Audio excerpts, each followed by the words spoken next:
Assalamu alaikum and good morning. I am Mudassir Hassan, PhD scholar from Government College University, Faisalabad. On the behalf of Organizing Committee of the Applied Zoological Society of Pakistan, I welcome all of you in 5th International Conference on Applied Zoology 2022 with the collaboration of Khwaja Farid University Engineering Information Technology, Rahim Yar Khan. I am the moderator of this session, which will include the talks from the field of parasitology, microbiology, and toxicology. So let's begin our session with our first speaker, Dr. Patricio Ardilas from Chile. He will present his topic on negative binomial distribution for explain spatial distribution of Castacea decapoda in northern Chilean Patagonia. Please, Dr. Patricio Ardilas.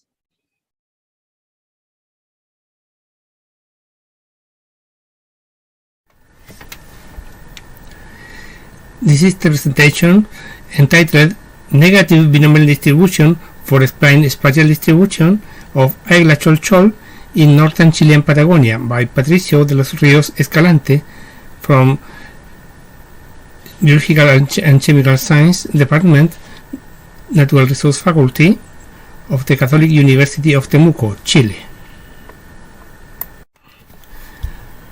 As introduction, Águila genus is an endemic inland water decapod that inhabits South American lakes and rivers, and it had an important key role in feeding of the water, and it is an important prey of fishes, mainly introduced salmonid and predator fishes.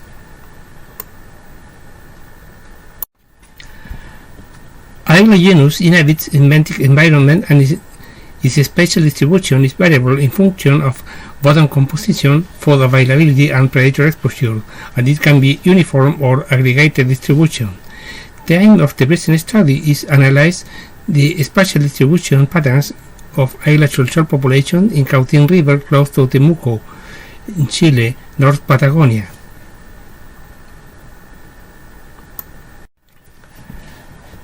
As material and method, first in study site, the study site was a beach in Cautín River in Cajon town, close to Temuco, in 38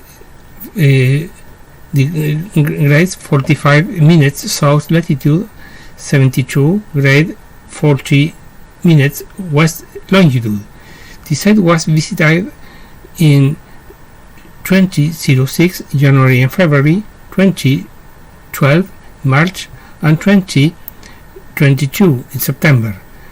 It was done a non-destructive sample using a silver net of 50 by 50 centimeters, 100 mesh size, in littoral zone of the study site. Águila cholchol was collected and counted and released to the river, and to obtain a date was estimated mean and variance. For obtaining the information, it was estimated variance mean ratio with the aim of determining the spatial distribution pattern of studied organisms. It was associated, uniform, or random. First, we registered the number of individuals for each sample, and then determined the variance and the means of each samples, and a way for determining the spatial pattern for both for the species. So, if the variance mean ratio value is 1, the distribution pattern is random, whereas if the variance mean ratio is lower than 1, the distribution is uniform, and finally, if the variance mean ratio is greater than 1, the spatial distribution is aggregated. Once it was obtained, the variance mean ratio, data was examined using Poisson binomial or negative binomial distribution as an appropriate probabilistic models of the spatial distribution patterns, results obtained by variance mean ratio.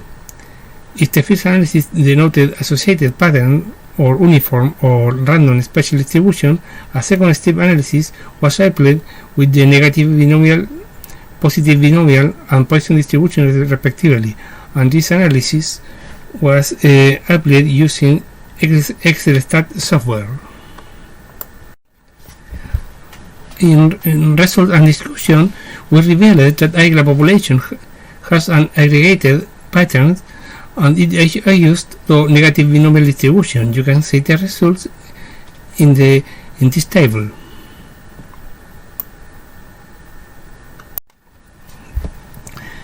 In this slide, you can see the graphs of expected and observed frequencies for each population in the 4th sample period, and you can see that the negative binomial distribution has a very good adjust in for all studied period.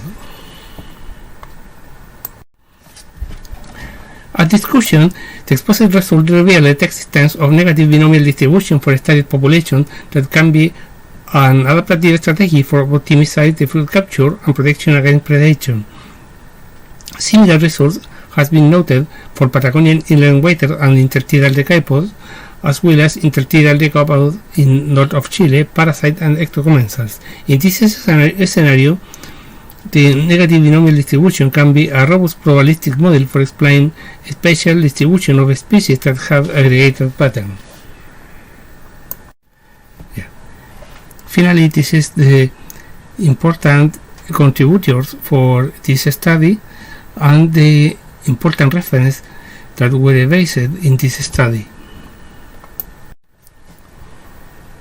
Thank you for your attention. Thank you very much, Dr. Patricio, for sharing your amazing work in 5th International Conference of Applied Zoology 2022. Our next presenter of the session is Dr. Madiha Arshad. She will present her topic on study of hepatotoxicity and nephrotoxicity induced by sodium arsenite nanoparticles in mus musculus. Please, Dr. Madiha Arshad.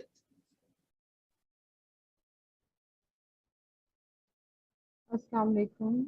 Welcome to 5th International Conference on Applied Zoology.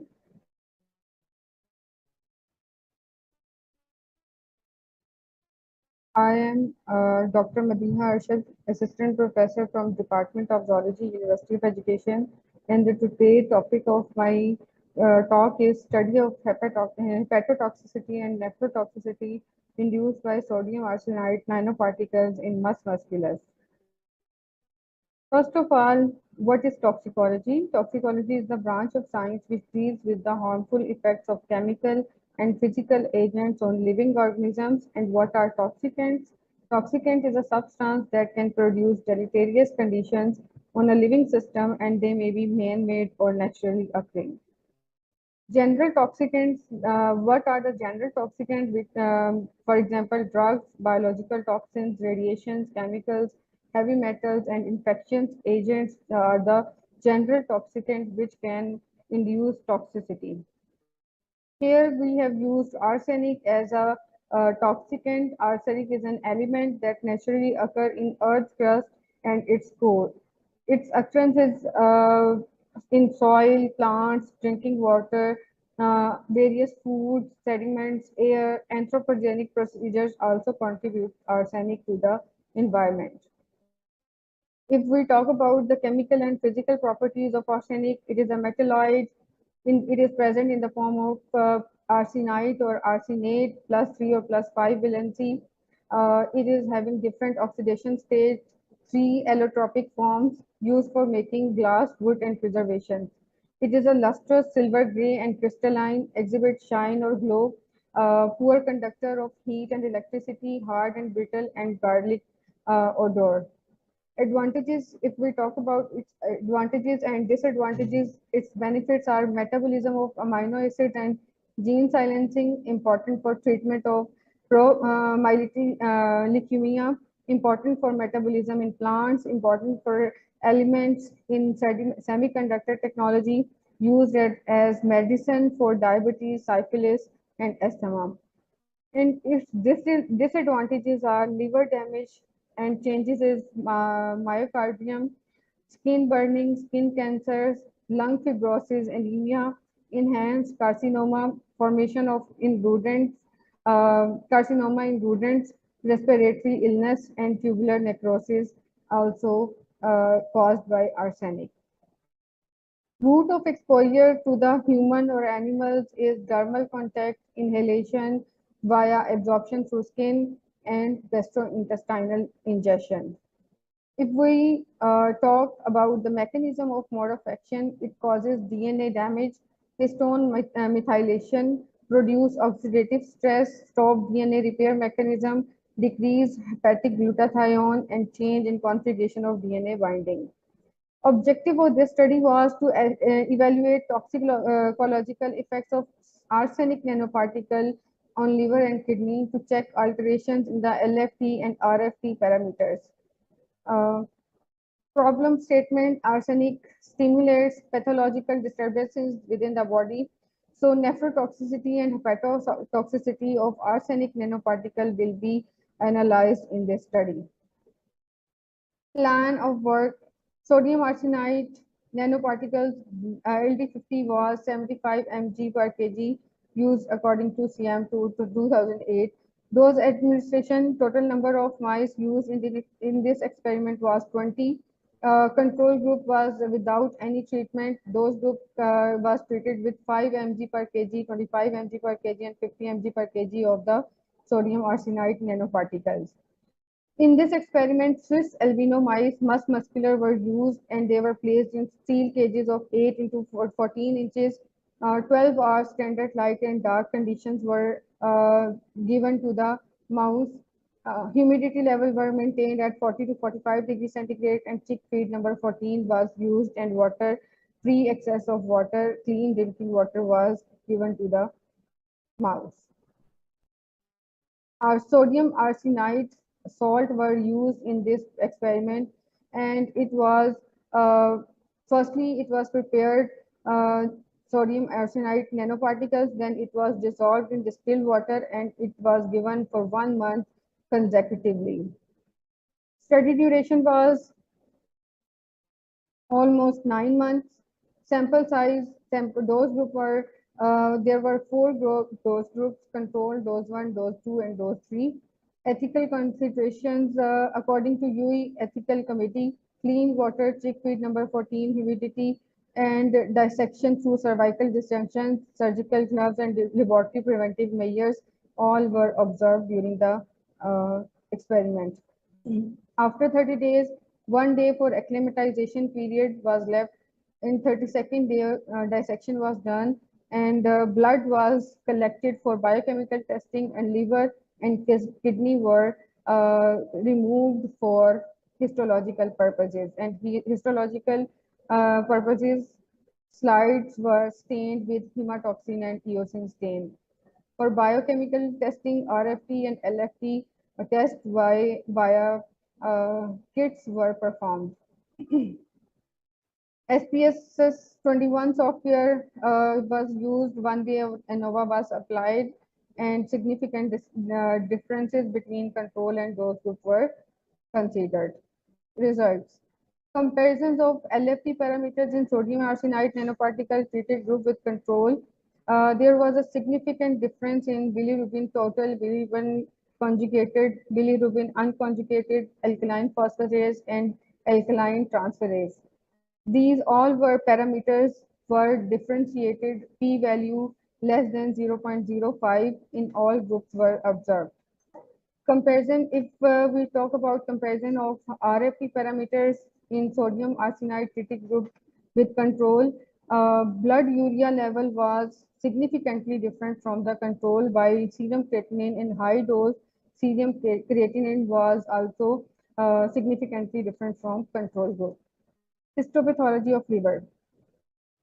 The section shown in the figure is from control group, which is showing normal central vein, hepatocytes, and sinusoidal spaces. While this is the dose 1 group, which also shows almost normal central vein, hepatocytes, and sinusoidal spaces. In those two, sinusoidal spaces, central vein, and hepatocyte were also observed to be normal. While in those three, some kind of vacuolation by nucleated nucleus or normal central vein was observed. Histopathology of kidneys. In this figure, normal or control group kidneys histological sections are presented, which shows normal glomerulus, distal tubules, proximal tubules, macula densa, and etc. If we talk about those one group, it showed normal glomerulus, tubular cells, and other structures were also normal.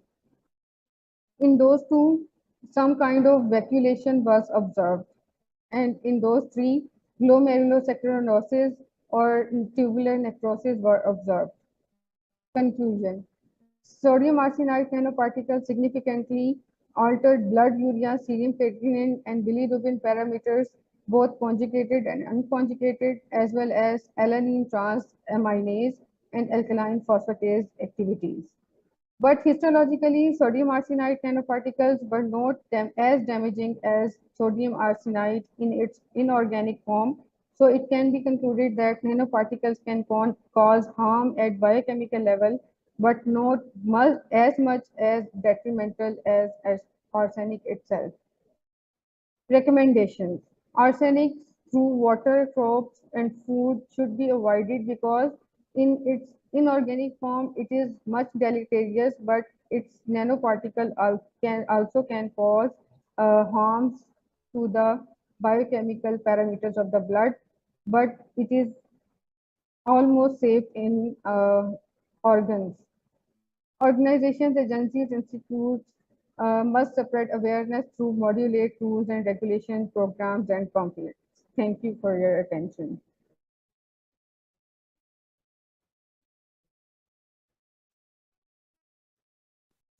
Thank you very much, Dr. Mehdi Harshad. This was a nice presentation. Our next presenter of the session is Dr. Sarish Freyal from University of Veterinary and Animal Sciences, Lahore.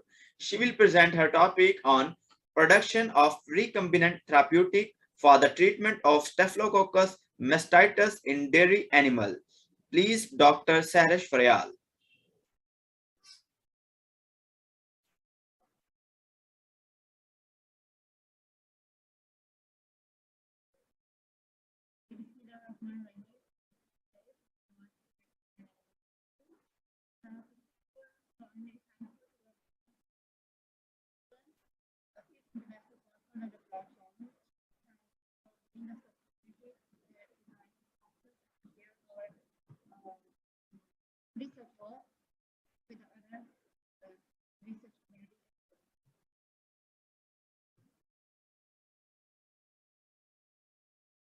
Today we will talk about the productions of the therapeutics for the treatment of the staphylococcal infections.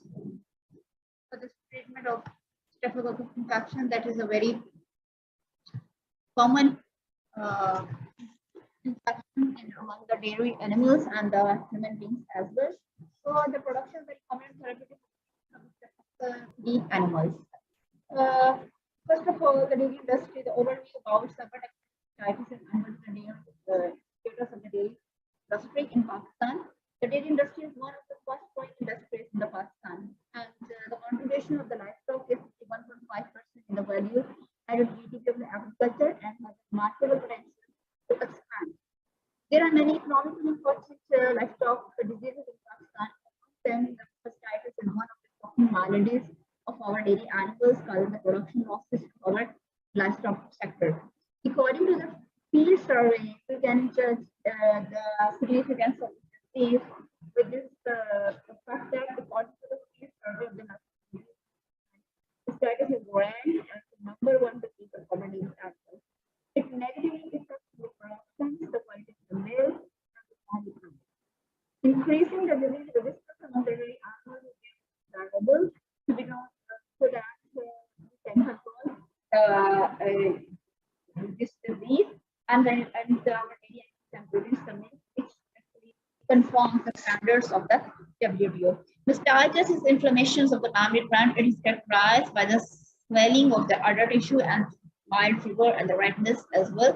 There are actually two types of the mastitis: clinical, when the signs symptoms are visible, and the subclinical, when the signs symptoms are not visible. And in case of the clinical, first of all, there is the onset of the clinical mastitis followed by clinical picture of the disease. And one of the, there is a lot, this is multifactorial disease etiological wise, and one Staphylococcus aureus is most prevailing microorganism. This bacterium is closely associated with the bovine mastitis. And in the routine, how actually veterinary officers and the veterinary physicians, they treat this disease. They actually treat the disease with the combination of the antibiotics such as the tetracyclines and the beta-lactams. But nowadays, the bacteria had developed the resistance to the antibiotics. This is actually the alarming situations to our dairy industry. Another emerging issue related to the use of antibiotics is actually the antibiotic-based milk rejections. When a person is going to use the antibiotics to disease disease, so ultimately the residues of that antibiotics shed into the milk, and that milk becomes antibiotics positive, and ultimately we have to discard and reject that antibiotic residues having milk. So there is this is actually the economic perspective of this disease. In this regard, our study, this current study actually focused for the productions of the bacteriocins, that is actually the protein that can be used to treat this disease. Specifically, it has its effect on the Staphylococcus aureus. And what actually the lysostefan is a zinc-containing monomeric peptide, which comprises of 246 amino acids, and the protein is the size of the protein is 27 kilodaltons. It is naturally produced in the extracellular culture of the staph similans. Similar staph similans is actually the neighbor organisms of the Staphylococcus aureus, and this lysostefan shows, a previous study shows that it has the endopeptidase activity against the Staphylococcus aureus by cleaving glycine bond in the peptidoglycan cell wall of the bacteria. This is a picture of the structure of the lysostefan, and they are going to actually break the bridge between the glycines in the cell wall of the bacterium. The main objective of the current study is to isolate and characterize the LS gene from the Staphylococcus similans and to produce the recombinant lysostefan to evaluate the in vitro bioactivity against the Staphylococcus aureus. For this study, our research group also won the research grant from the funding organizations. And as far as the whole methodology is concerned, we will divide it into the two phases. In the phase 1, there will be the cloning expression of the LSTs, and in the phase 2, there will be the in vitro analysis of the antimicrobial activity of the lysostefan. First of all, the bacterial stain and the vectors will be structured. DNA extraction and the quantification will be done by using the Nanoparticles. Specific primers will be designed against for the amplification of the LSS genes, and then these primers will be employed for the amplifications. And then this gene will be ligated in the cloning factors. We will also isolate the plasmids and the ligation of the LS gene into the expression vectors. And ultimately, after the expression the study, will purify the mature lysostefans, and then there will be several. Then we will go to several bioactivity and biostability analysis of the purified lysostefans. This is the construct that how we will proceed. And in vitro, for the sake of the in vitro analysis, that's the most important one before going to the field trials. That the isolation of the microorganism will be done, susceptibility test and thermogenesis will also be done. The outcomes of the study, the current work will represent a way to produce recombinant lysostefan in the non-pathogenic bacterial host from the similans. It can be used as an alternative to the conventional antibiotics, so the problem of the antibiotic resistance and the antibiotic rejections can be addressed on a laboratory scale with the potentials to industrial scale in order to combat prevalence of Staph aureus mastitis in the herd. These are the references.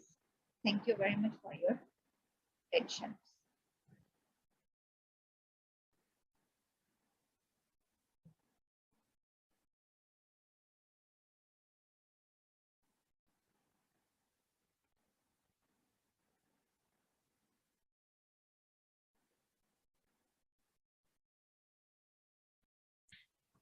Thank you very much, Dr. Sarish Freyal. It was nice presentation. Our next presenter of this session is Dr. Muhammad Jalil Zore Zahra from Ario, Iran. He will present on disaster COVID-19, past, present, and future. Please, Dr. Muhammad Jalil Zore Zahra. In the name of God, thank you very much for your pay attention to my lecture. At the first time, I would like to appreciate from my respected colleagues in the Applied Zoological Society of the Pakistan and other respected colleagues for applying this 5th International Conference on Applied Zoology 2022. The title of my lecture would be COVID-19, the past, present, and future. Let me introduce you my colleagues, Dr. Muhammad Safat, Dr. Ahmadi, Dr. Yazan Pano, Mrs. Yusefian, and Mrs. Delawari, my colleagues for preparation of this lecture.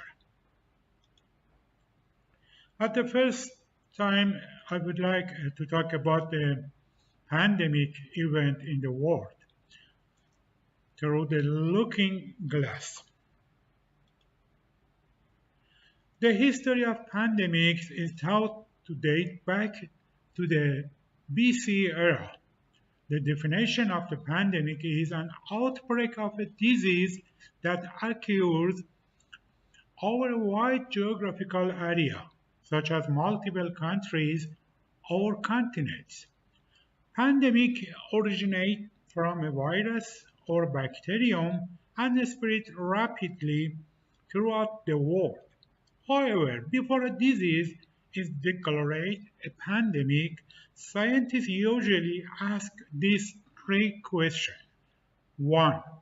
How far has it spread? 2.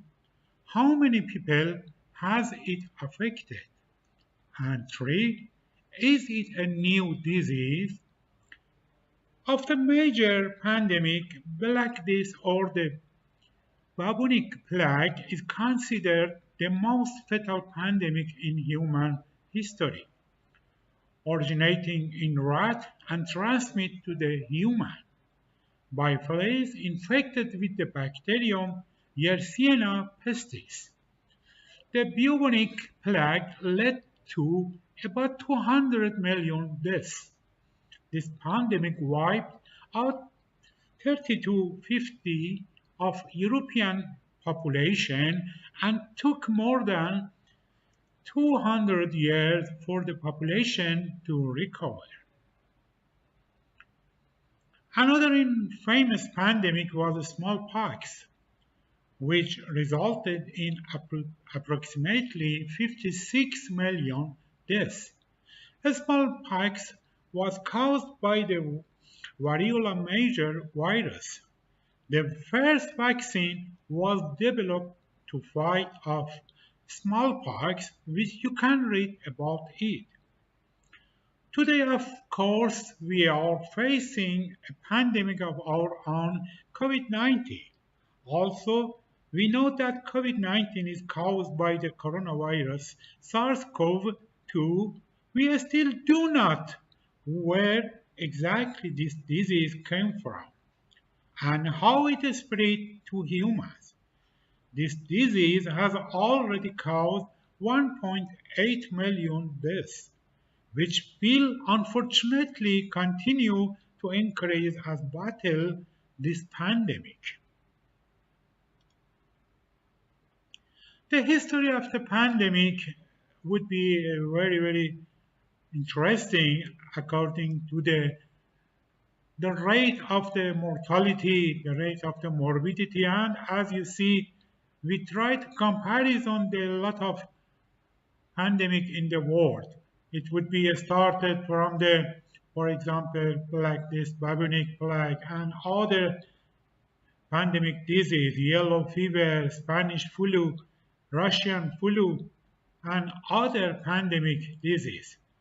And as you see, MERS, SARS, Ebola, and swine flu would be a famous pandemic in the world.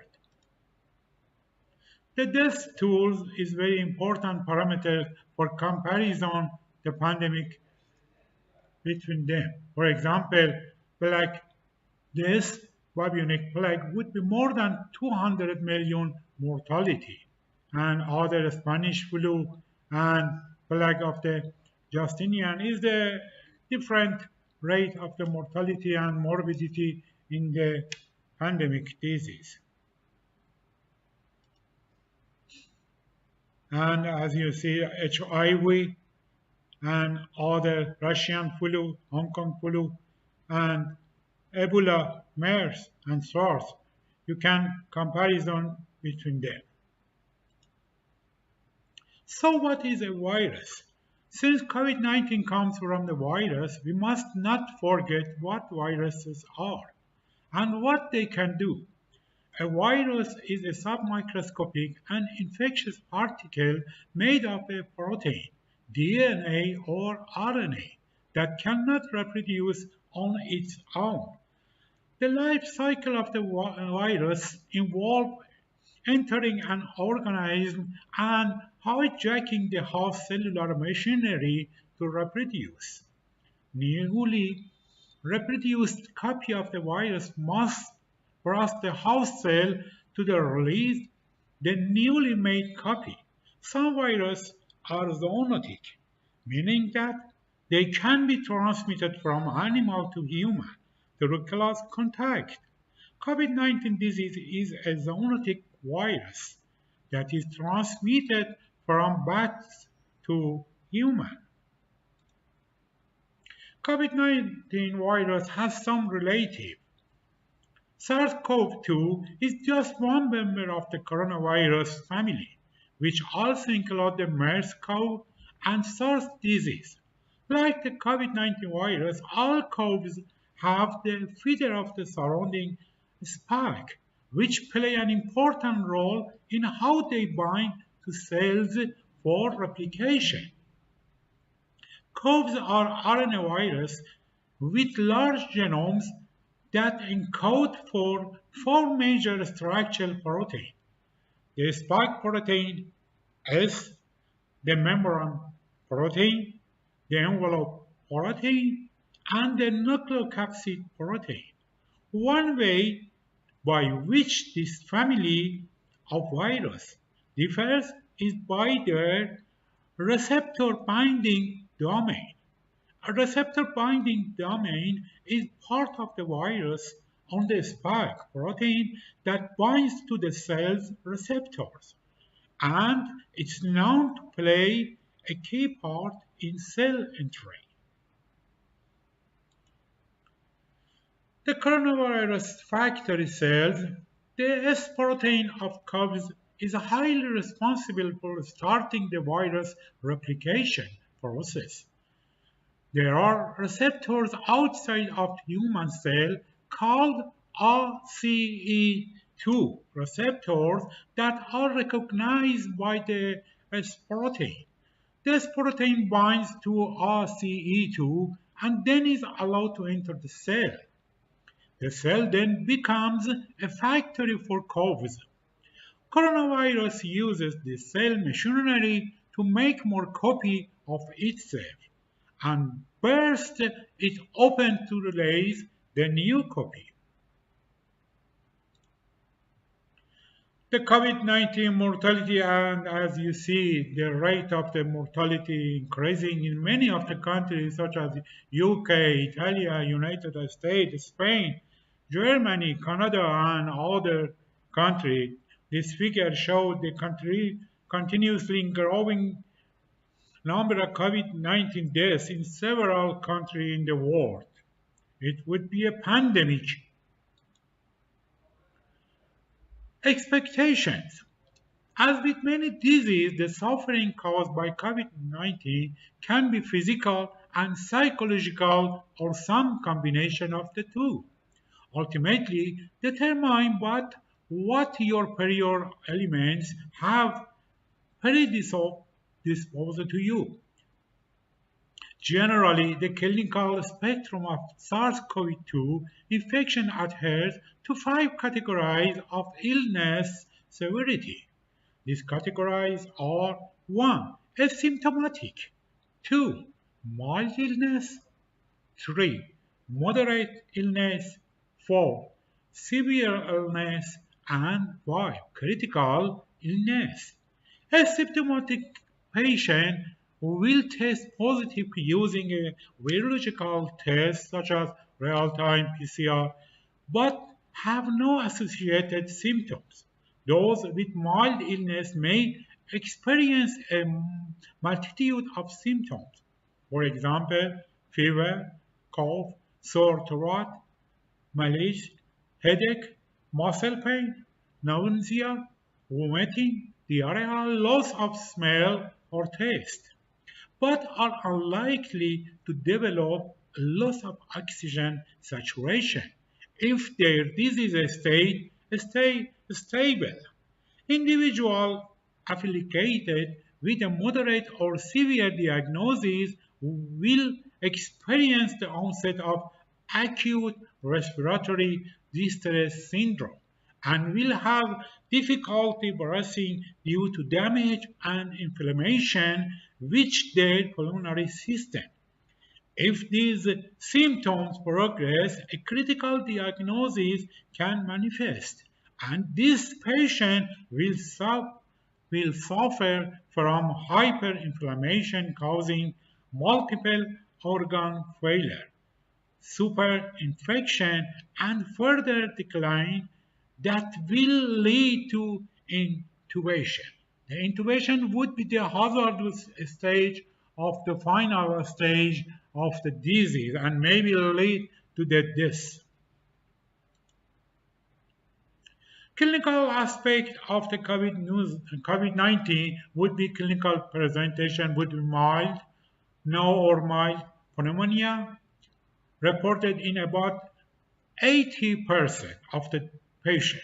Severe disease, for example, with dyspnea, hypoxia, or more than 50% lung involvement on imaging within 24 to 48 hours, reported in about 15%.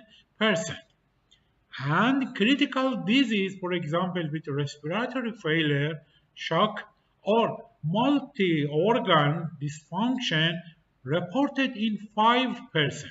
This complication mainly in elderly and those with other health problems. This matter is very important. Just 5% would be critical stage of the disease. Exacerbation, comorbidity like obesity and heart disease increase a person's risk of developing severe COVID-19 as well as complications that come with it. As COVID-19 has now spread or overtake both heart disease and cancer as the leading cause of the death in America. It is estimated that 80% of heart disease can be addressed and prevented before the onset of the serious disease, and the death of 30 to 50% of those diagnosed with cancer can be mitigated through the avoidance of key risk factors. The reality of this statistic speaks volume both about the availability of prophylactic care and the implementation of such strategy in the daily lives of the people who are at risk for a disease. The same is true for many of the aforementioned risk factors associated with COVID-19. Implementation of preventative care can help at-risk individuals manage their condition. However, there are certain predetermined factors such as our biological clock or predisposition such as genetic condition that are inevitable when considering how we can best protect ourselves against COVID-19 disease. Considering the vulnerability of those around us, it imperative to not only mount our own defense against this virus, but implore everyone to consider the fragile mortality of others. And in sight, the lasting effect of COVID-19 infection are still very much being determined. The recovery rate of those who are afflicted with a mild version of the disease generally trend higher. About 70% of those will return to their normal health within a short time frame. However, those suffering from more severe diagnosis will struggle to retain their previous health status without acquiring new conditions or exacerbating previous ones. Generally, it is understood that the current lasting effect of COVID-19 infection present as somatic conditions such as acute organ damage, hyperinflammation, lasting infection, and decreased vital capacity. In addition, psychosomatic disorders can also manifest themselves during or after recovery, where the highest frequency diagnosed are anxiety disorder, insomnia, general mood disorder, and dementia. And some of the diseases, for example, Parkinson's disease. Whether these diagnoses are a manifestation of the virus or exacerbation of previous psychiatric sequela remains to be determined by the scientific community. However, an incredible amount of work has gone into characterizing and documenting everything we can from this experience. History repeats itself, giving the opportunity to become zoonotic. The novel coronavirus and the SARS outbreak in 2003 have a lot in common. Both originated under similar conditions and both are part of the coronavirus family. However, COVID-19 deaths and infection rate have skyrocketed past SARS number. Interestingly, in 2017, epidemiologists from the WHO and world-renowned immunologist Dr. Anthony Fauci anticipated the emergence of a new coronavirus from the initial SARS outbreak. In both SARS and COVID-19, the originated hosts were said to be bats. Those bats infected other animals and ultimately transmitted the disease to humans, making it zoonotic.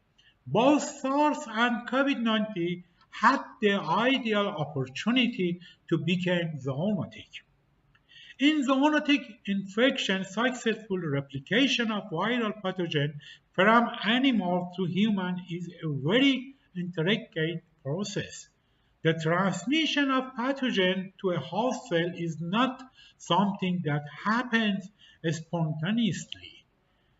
These interactions co-involve over hundreds of years to make virus replicable between various hosts.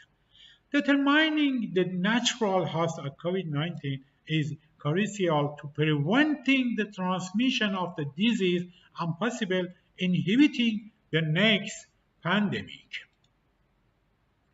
The potential transmission of SARS-CoV-2 between different hosts and human, and as you see, natural host would be SARS-CoV and some of domestic animal and wild animal, and maybe transfer to the human, and after human transmission is beginning, and we maybe see a new pandemic in the world.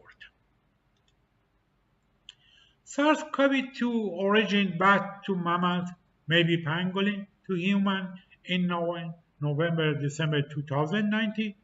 Pangolin is used in China medicine, probably linked to the seafood exotic animal market. Other plausible theory would be Wuhan level 4 biohazard lab experimental animal sold for human consumption. A batty virus.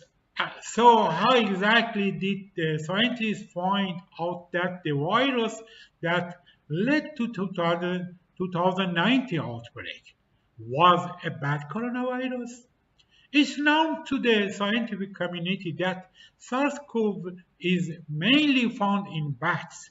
Bats are also known to be natural reservoir of many other viruses, including rabies, Ebola, and a wide range of the SARS-like coronavirus. The study was published in 2005 after the SARS outbreak, which opened up research into bats and coronavirus. Decades of the intensive research on isolating and studying the genome of the SARS-CoV had already confirmed the presence of SARS-CoV in bats. So with this previous discovery of bat SARS relays coronavirus and comparative genome study, scientists were quickly able to confirm that the novel virus was not a lab-manipulated virus. In fact, phylogenetic tree analysis, which is used by scientists to study the evolutionary history and origin of the different viruses, confirmed that the novel virus was 96% similar to a bat coronavirus at the whole genome level. How did the virus to jump from bats to humans? Scientists are trying to figure out how this virus jumped from bats to humans. A strong possibility is what's called recombination, or when genetic information is exchanged between two similar or identical molecules of the virus genome. They predicted that there could possibly be a recombination even between the bat coronavirus and another coronavirus. In a study done in Beijing, researchers analyzed near of the 272 genomic sequences of the coronavirus from different geographical locations. They found that the pattern of the genes utilized by SARS-CoV-2, also known as codon usage pattern, resembled that of snake from China. This was interesting to learn because snakes were also sold at Yunnan market, while the natural reservoir of the virus is confirmed be bats. The intermediate host responsible for transmission and involvement remain unclear. Thinking ahead, with the average development time for vaccine being 10 to 15 years, and with the previous quickest development time being 4 years for the mump vaccine, it was within reason to question to propose development timeline of the COVID-19 vaccine. The COVID vaccine was used in different forms in many countries in the world due to infusion of massive amount of the resources as well as advancement in medical technology. Also bearing in mind that mumps vaccine started being developed in 1967, the technological and medical progress accomplished up to the year 2020 played a tremendous role in the vaccine's development, with the depth of the analysis performed on topics such as mRNA, along with the research that was conducted on SARS-CoV and MERS-CoV, it makes more sense as to how the vaccine was developed so quickly. Conclusion: with everything considered, our fight against all pandemics that have come in the past, are occurring in the present, or will come to pass in the future will be long and arduous process. Through scientific literacy and the development of revolutionary technology, our fight against disease can distill down into the choices we make. Choosing to advocate for the vaccine, making the decision to explain why treatments are effective, and calmly picking apart the apprehensiveness that manifests from the unknown can be our greatest strength as we face the fever evolving threat to human. Never ever give up. The virus would be a part of our living, and we should living with the virus. Let me appreciate you again. Thank you very much for your attention for this lecture.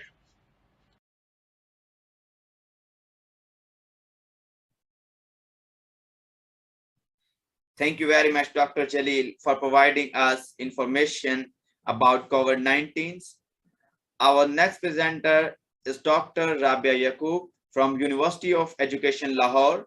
She will present on anti-inflammatory role of peptide extracted from venom of butid scorpions. Please, Dr. Rabia Yakub.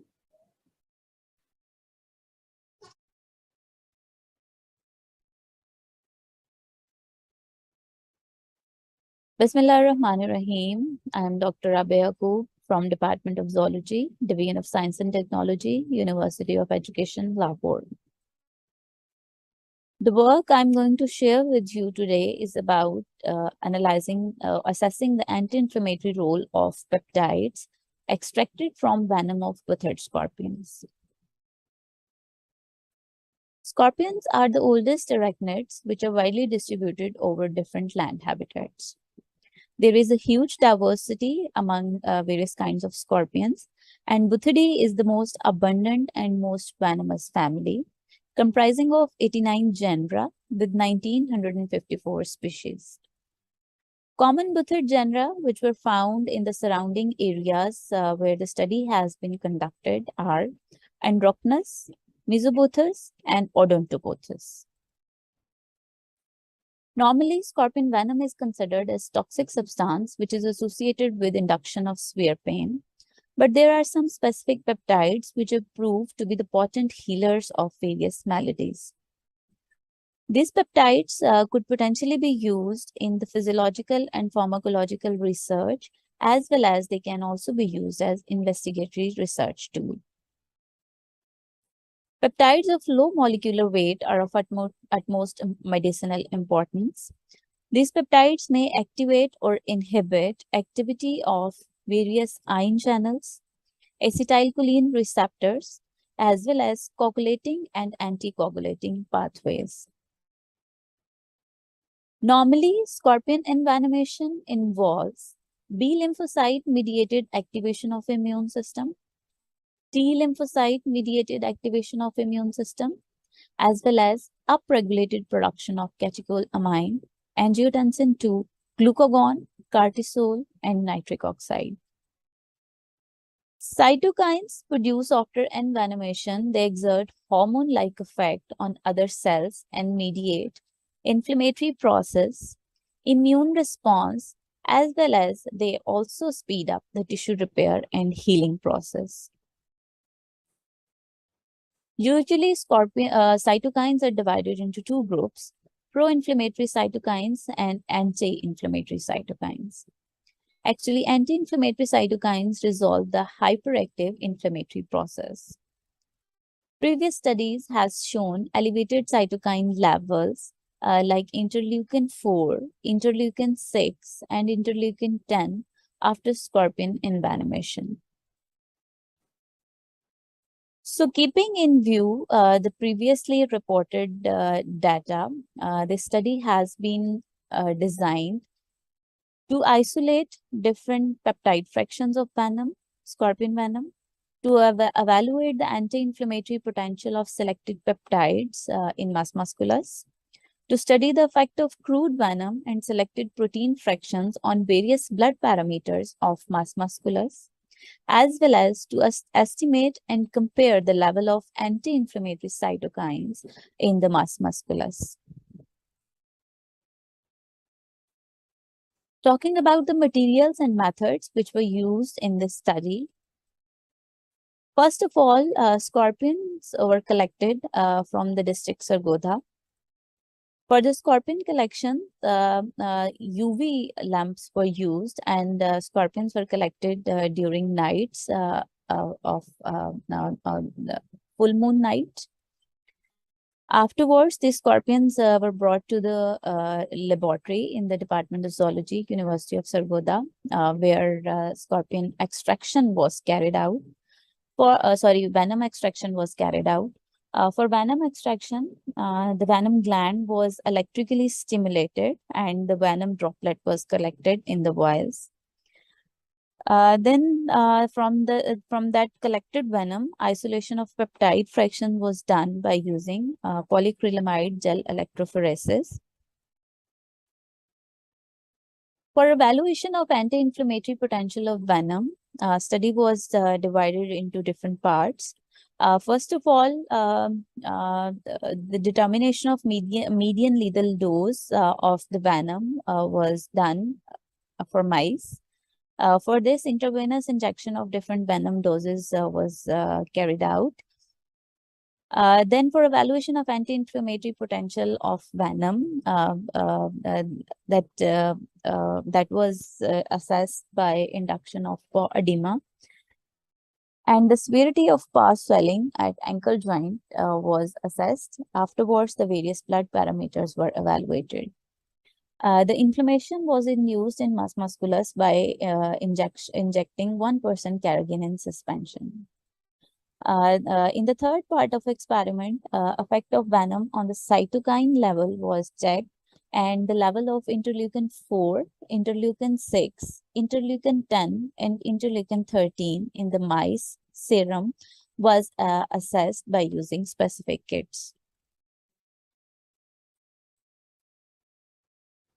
For analyzing the effect of venom on the blood parameters as well as anti-inflammatory cytokines in the serum, different groups were formulated.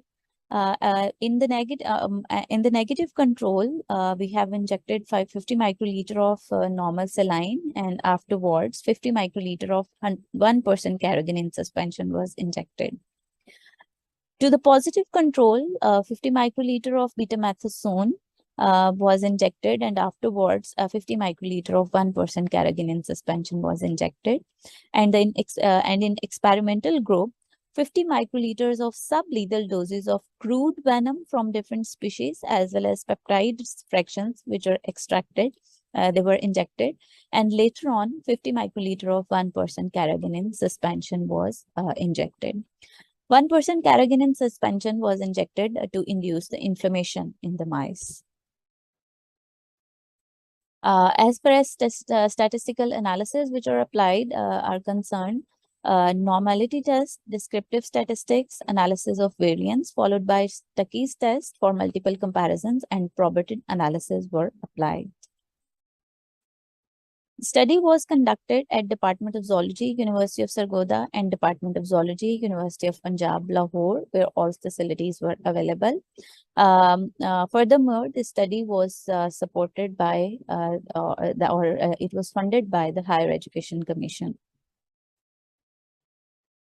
Now, coming towards the findings of the study, first of all, the different fractions which were extracted from the venom, they includes AF1, that is fraction 1, containing the 54 kilodalton peptides from the venom of Androckness finitimus. MF1, that contains the peptide fraction of size ranging about 54 kilodalton from the venom of Mesobothus tamulus. OF1, it was the fraction of peptides of size 54 kilodalton from the venom of Odontobothus odontorus. AF2 contains the peptides of 36 kilodalton from the venom of Androckness finitimus. MF2 contains the peptides of about 36 kilodaltons from the venom of Mesobothus tamulus. And OF2 contains the peptides of about 36 kilodaltons from the venom of Odontobothus odontorus. Likewise, AF3 contains the peptide fraction of about 8.5 kilodalton from the venom of Androckness finitimus. MF3 contains the peptide fraction of about 8.5 kilodalton from the venom of Mesobothus tamulus, as well as OF3 contains the peptide fraction of about 8.8 kilodalton from the venom of Odontobothus odontorus. In the first part of experiment, LD50 was found for different venom of different scorpion species. This graph is showing the LD50 of crude venom of Odontobothus odontorus. That is about 0.0299 milligram per gram of animal. This graph is showing the LD50 of crude venom of Mesobothus tamulus, which is 0.0375 milligrams per gram of animal body weight. This graph is showing the median lethal dose of crude venom of Androckness finitimus, that is 0.019 milligram per gram of animal bodies. These results shows that the Androckness finitimus venom was the most toxic because it has the least LD50 value. These graph shows the effect of venom on carrageenan-induced paw edema in mice. Injection of carrageenan result on remarked swelling of tibiotarsal joint within 1 hour of injection. Paw swelling in negative control animal increased progressively up to 3 hours post-treatment and then decreased gradually, but do not return to normal size even after 12 hours. When the effect of Mesobothus tamulus venom and its protein fraction on carrageenan-induced paw edema was recorded, decline in paw edema swelling was observed in all treated groups as compared to negative control. Recovery was most rapid in MF3 fraction treated groups as paw size returned to its normal size during 1 hour post-treatment. In OF1 treated animal, rapid decrease in paw swelling was observed during first hour of treatment, followed by OF2 and OF3 treatment. While in OCV, that is crude venom of Androckness, treated group recovery in paw swelling was slow during 2 hours post-treatment. Increase in paw diameter or paw swelling was observed in ACV and AF1 treated animals during first or after treatment with which resolved within 4 hours post-treatment. Increase in paw size was more obvious in ACV injected group as compared to AF1 treated group. Animals treated with AF2 and AF3 peptide fractions had reduced paw swelling during first or after treatment, and resumption in paw size was more apparent in AF2 treated groups. This table shows the effect of Mesobothus tumulus venom and its protein fractions on different blood parameters. You can see that total leukocyte count was maximum in MF1 treated groups, and there was a significant difference among different treatments. There was a significant difference in the total leukocyte count in different groups. As far as neutrophil count is concerned, that was count as percentage of total leukocyte. Highest amount of neutrophils were observed in MF2 treated groups, and there was a significant difference among various treated groups. In case of lymphocytes, the maximum number of lymphocytes were observed in the MF1 treated groups. As far as monocytes are concerned, MF1 and MF2 treated groups showed the higher level of monocytes.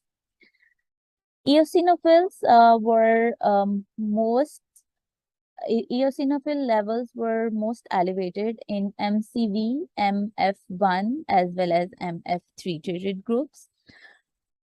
As well as RBC count is concerned, it was maximum in the MF3 treated group, and the hemoglobin concentration that was calculated as grams per deciliter, it was maximum in MF3 treated group, and there was also significant difference among different groups, the different treated groups.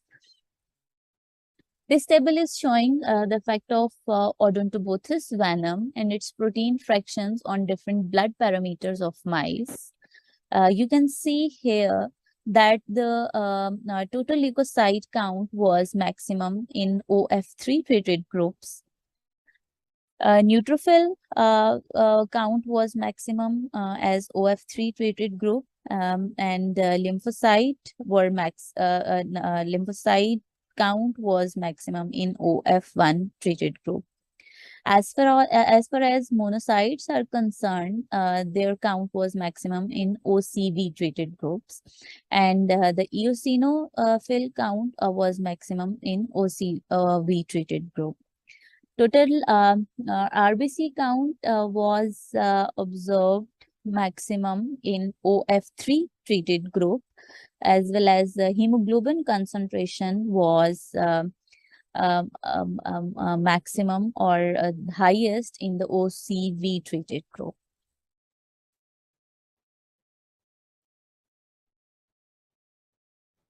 This table is showing the effect of Androckness finitibus venom and its protein fractions on different blood parameters of mice. You can see here that AF3 fraction of Androckness venom elevated the most total leukocyte count.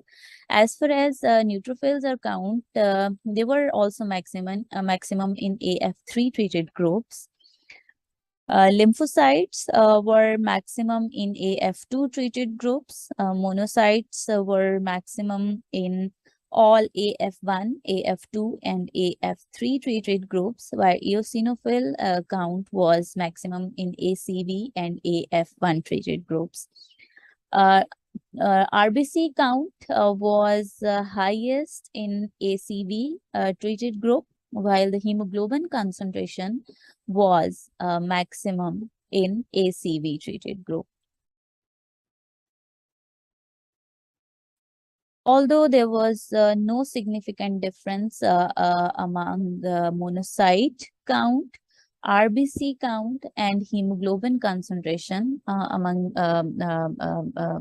different treatments of different peptides, peptide fraction, or crude venom.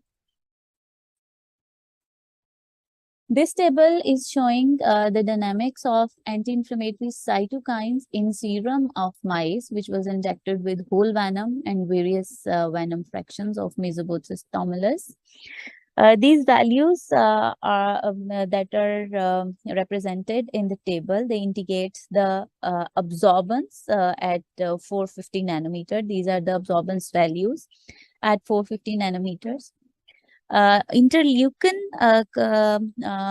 absorbance for interleukin 4 was highest in the MF2 treated groups, and there was a significant difference among different treatment groups. As far as interleukin 6 is concerned, its value was maximum in MF3 treated groups.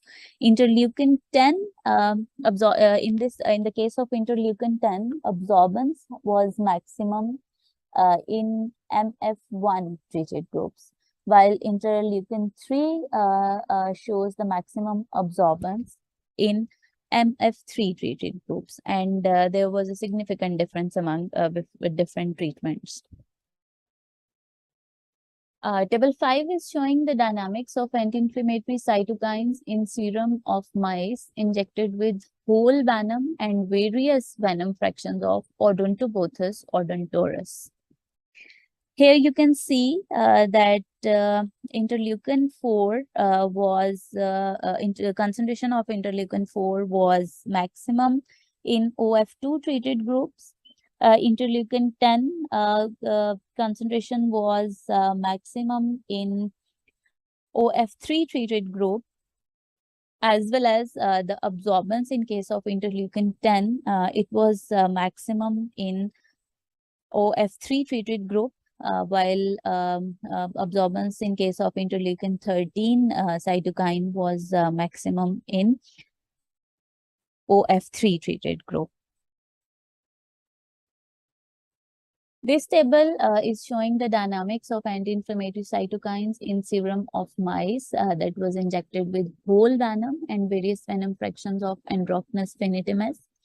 Here you can see that interleukin concentration was maximum in case of AF2 treatment.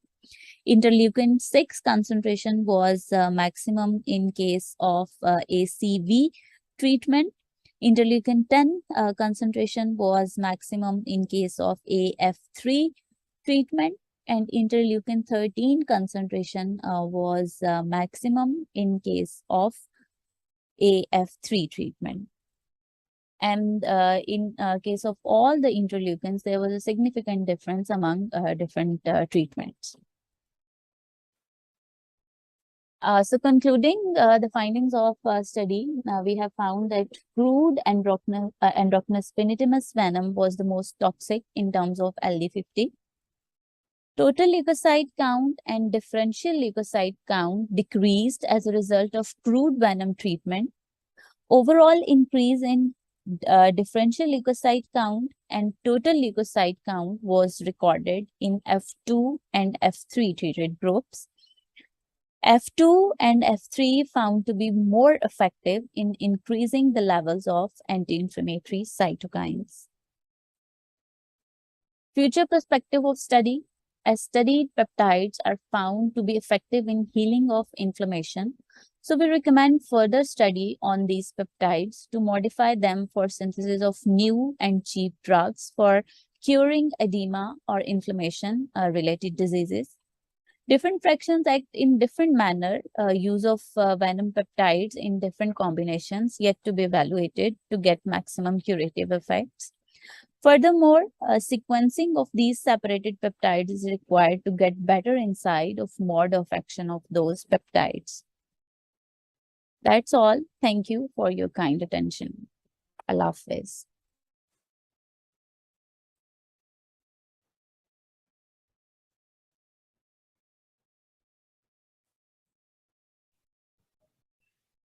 Thank you very much, Dr. Rabia Yakub, for sharing your research work in ICAZ 2022.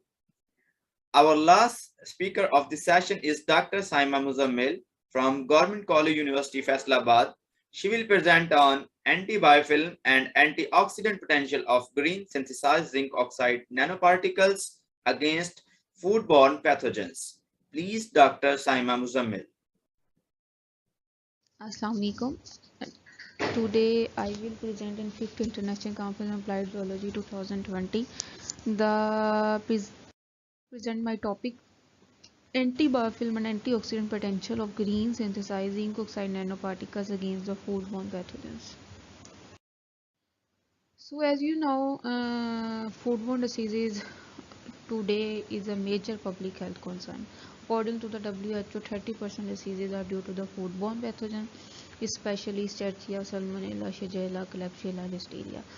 Since 2000, antibiotics resistance developed due to the foodborne pathogens, especially Escherichia and Salmonella. Antibiotic resistance mostly developed due to the misuse and overuse of the antibiotics, and also due to the biofilm formation and EPS production. So there is a need of the novel and natural antibiotic agents to combat the multi-drug resistant bacteria.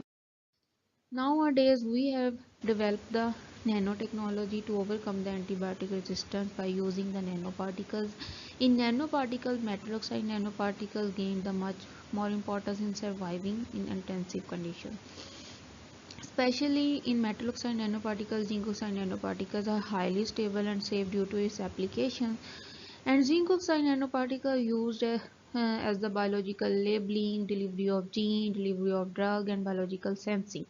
And also they are antifungal, antibacterial, antidiabetic, and the acricidal activities. There are many methods to synthesize the nanoparticles, but we use the green synthesis because green synthesis is eco-friendly, cost-effective, and reliable. How we perform the green synthesis of the zinc oxide nanoparticle, in which we've taken the plants, cleaned, iodized, and grind it to obtain the fine powder. The extraction stored at the 4 degrees Celsius for further analysis, and for the green synthesis we use the method of Elomeli with the minor modification. Aqueous extraction heated at the 65 to 80 degrees Celsius on magnetic stirrer, and we added the zinc nitrate hexahydrate at 60 degrees Celsius and mixed it stirred for an hour until the white precipitate appeared, and the furnace overnight to obtain the white fine. How we characterize zinc oxide nanoparticles? We characterize zinc oxide nanoparticles by the Fourier transform, infrared spectroscopy, transmission electron microscopy, X-ray diffraction to characterize the shape, size, and the absorption level of the zinc oxide nanoparticles. In vitro susceptibility testing, we perform the three methods: agar-well diffusion assay, evaluation of bactericidal and bacteriostatic potential of zinc oxide nanoparticle, and time kill kinetics. Agar-well diffusion assay, in which we perform the conventional method. We swabbed our bacteria on the plate and make the wells of 5 mm and added the zinc oxide nanoparticle in different concentration, and after overnight incubation we noted the zone of inhibition. In MIC, in other words you can say bacteriostatic potential, we noted the we performed the conventional method, in which we make the overnight broth and make the suspension of the bacteria and added the oxide nanoparticle and two-fold serial dilution in microtetrapred, and then added the suspension of the bacteria, and then we incubate overnight, and after adding the NBT dye we noted the MIC, and take the 10 microliter from the minimum inhibitor concentration on the plate and spread it and noted the MBC. So in time say were performed in the Mueller-Hinton broth, in which zinc oxide nanoparticle expanded into the 1 ml of the Mueller-Hinton broth medium containing the bacterial suspension, which turbidity compared to the McFarland solution, and we make the final constant as 0, half, 1, 2, 4, and 8 relative to each isolate, and these culture were incubated for the time interval of 0, 1, 2, 3, and 4 are at 37 degrees Celsius at 100 rpm, and number of bacterial colonies are quantified as the CFU per ml performed in the triplicate. These all experiments are performed in the in biofilm formation assay. We taken the overnight bacterial broth and discarded these broth from bacterial tubes and attached cell walls with the normal sign. Then crystal violet dye added and excessive dye gently removed with deionized water. Tubes were dried to observe the thin layer of biofilm, and micro titration was used for the quantitative evaluation of biofilm formation, in which we added the 180 microliter Mueller-Hinton broth and expanded the 96 micro titration plate and added the 10 microliter of various concentration of 0, 0.25, 0.5 MIC, and noted the absorbance after 24, 48, and 120 hours. So next is antioxidant potential zinc oxide nanoparticle. Different concentrations of phosphoric acid and the nanoparticles were prepared in methanol. A color change from purple, violet to yellow was noted, and absorption was taken at the 570 nanometer using spectrophotometer. DPH radical scavenging activity was determined by following formula, in which absorbance control minus absorbance sample divided by the absorbance score multiplied by 100. Next, we will come to our results and discussion. Characterization of zinc oxide nanoparticles. As you see, absorption spectrum using the UV visible spectrophotometer, in which 381 nanometer is the maximum absorbance, which showed that there is no relevant absorbance pattern is at this absorbance. And XDR beta spectrum show the different patterns which also are relevant to the zinc oxide nanoparticles. Next thing is the FTIR spectrum, in which green synthesized zinc oxide nanoparticles from the Arabica acacia plants showed. Next is the TEM transmission electron microscope, in which the zinc oxide nanoparticle showing the